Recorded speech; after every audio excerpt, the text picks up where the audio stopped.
Hey, it's your guy Tyrrell back with the interviews. In today's video, we're going to briefly analyze how Gareth Southgate's front four exploited space behind the Czech Republic backline. So when we break down the game and we do look at the board, we have both sides starting in a 4-2-3-1. So in today's video, we're going to briefly look at how the Czech Republic looked to disrupt England from creating chances and how Gareth Southgate's front four were able to overcome that. So what you ended up seeing from this Czech Republic side is that unlike other teams that England have played in this tournament, they look to press from the front to disrupt England from settling into the game. And when you look at it on paper, England's build-up shape did play to their advantage. England looked to drop into a 3-2-5 when they were building out of the back. And there were variations into how they were looking to do that. They could have Stones, Maguire, and Walker holding a narrow position with Saka holding the touchline. If they wanted Saka to move into a narrow position, they would have him shifting laterally towards Bojan. They would have Walker pushing higher up the pitch, and we would see Phillips dropping into an inside right position to the right of Stones. And they had the alternative of Declan Rice dropping in between Stones and Maguire to form a back three, and that would see Phillips holding an advanced position in that midfield zone, while Walker was pushing higher up the pitch and Saka was occupying Bojan. If England didn't look to drop into that back three, it was simply Derrida and Schick in between Rice. Holaj would look to step in towards Phillips, and then you could have Souček dealing with Grealish or Sterling in that central position. Because they look to drop off into that back three, for instance, if you have Rice in between Stones and Maguire, you would see Derrida stepping towards Rice, Schick on Stones, Masopust on Maguire, and then Yankto pushing to Walker, while Sofal would step out to close down Shaw. If Rice held his position and you end up seeing Phillips drop off into that inside right position, then it'd be Yankto on Phillips, Derrida on Rice, Schick on Stones, and Masopust on Maguire. And then if you simply had a Walker in that back three, this was relatively easier for the Czechs as Yankto would step to him, Masopust would step towards Maguire, Schick would be on Stones, and Derrida would sit on Rice. In the opening minute, you could see Yankto stepping towards Phillips, dropping into an inside right position, Derrida pushing to Rice. You have Schick looking to step towards Stones, and Masopust preparing to push towards Maguire. Seconds later, you have Schick stepping towards Stones, Masopust blocking off the passing lane into Maguire, Derrida pushing high on Rice, and Sofal stepping towards Shaw on the touchline. And that's where you see Jack Grealish dropping into his own third in search of possession. So while the Czech Republic high press should have caused England problems in terms of their overall build-up, it was Southgate's front four that were able to overcome this. What we ended up seeing was that Sterling in particular did start on the left, but when England had possession, he was funneling into a central position, and Grealish would shift out into those wider areas. That would give England the opportunity to have Sterling and Kane combine, and if Kane's dropping off deeper, then Sterling would look to make runs in behind. The other key factor here was that Saka and Grealish are good ball retainers, and they are press resistant.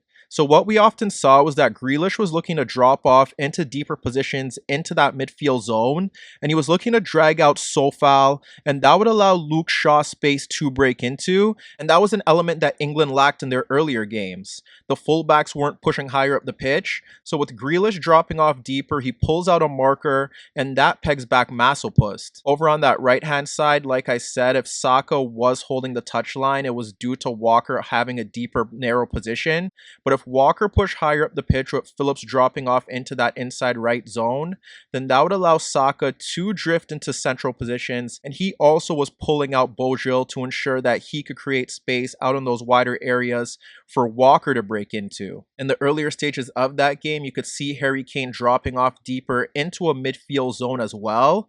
So what you often had was that there were England players dropping off to check into the ball, to drag out defenders, and now because the Czech Republic were pressing higher up the pitch, it created space for others to exploit with deep runs from that midfield zone. Here you could see an example of Kane dropping off towards the halfway line to get on the ball, with Sterling also within close proximity of him, and you see Saka occupying Bojan towards the right channel, and that's where Phillips pushes forward to occupy Kalas. Here you could see Stones on the ball just ahead of Schick as England drop into their back three, and Stones looks to slide the ball across Schick into the path of Sterling, dragging out Souček, and you could also see Grealish dropping off in towards the midfield zone. Initially, you have Shaw on the halfway line, with Sofal looking to step out towards him, as you have Grealish and Kane dragging out markers into that zone, and that's where you see Raheem Sterling preparing to make a run in between the Czech Republic center backs. Shaw ends up scooping the ball over Sofal and Salushka, and his pass ends up playing Sterling free in left half space,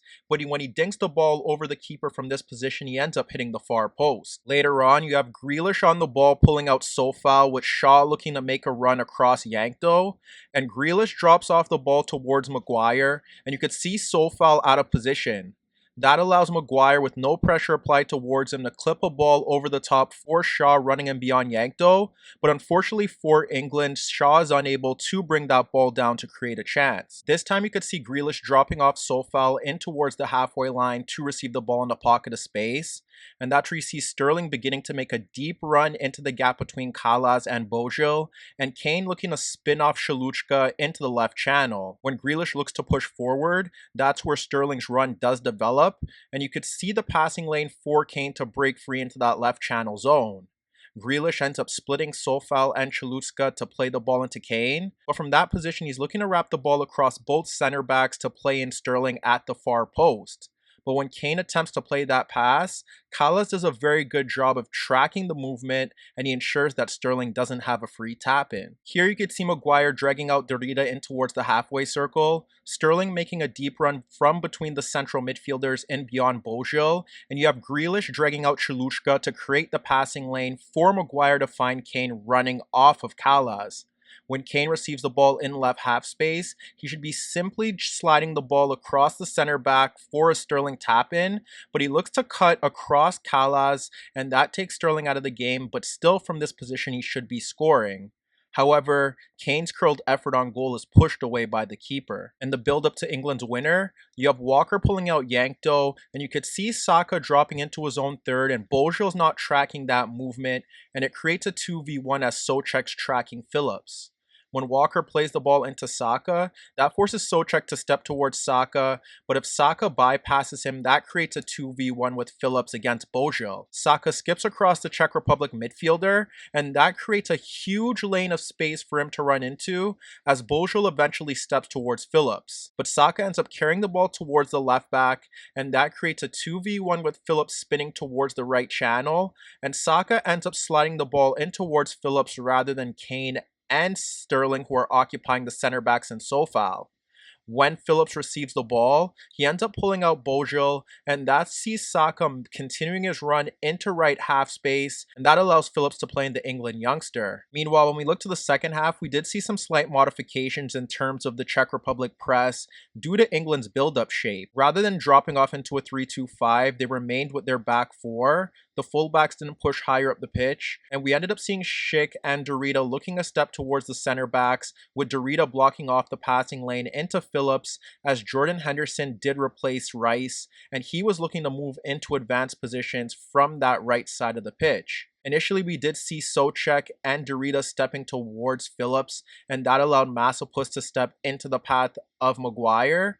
But as that game continued, it was Derrida looking to block off the passing lane into the path of Phillips, and England were able to simply bypass that. Still, prior to the change to a 4-3-3, we ended up seeing England create another high-quality chance where they were able to get runners in behind. Here you could see Saka receiving the ball with tight pressure on him by Holaj, as you end up seeing Henderson looking to make a run off Bojo in towards the Czech Republic half. Saka is able to hold off the pressure from Holaj and shift towards the center of the pitch, and that's where you see Henderson continuing his run off Bojo into the Czech Republic half. Saka ends up playing a long ball into the path of Kane, dropping off Kalas, and you could see Henderson continuing his run but halting it as he's wary of running offside, and you could also see Grealish and Sterling from a deeper position looking to join the attack. Kane ends up sliding the ball into Henderson, who halts his run, and that's where you see Sterling, not Grealish, looking to make a run in between Sofal and Salushka. When Henderson receives the ball, that's when you see Sterling looking to make a run across the center back,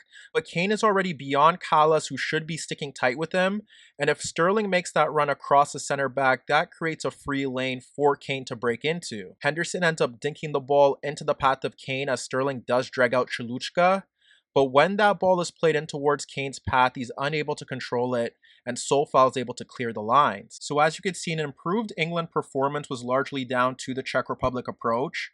Given the fact that they were looking to press higher up the pitch, England were able to drag their defenders out of position and then have runners break into large gaps of space in behind, which turned out to be the main tactical theme of this game. Hi everybody, thanks for watching and subscribe here for your latest tactical analysis and daily commentary on the InnerViews show. And if that wasn't enough, don't forget you could find more organic, unfiltered soccer/football analysis on the InnerViews podcast, the best soccer/football podcast in the world, available on iTunes, Spotify, iHeartRadio, Spreaker, and any Android apps on your Android devices.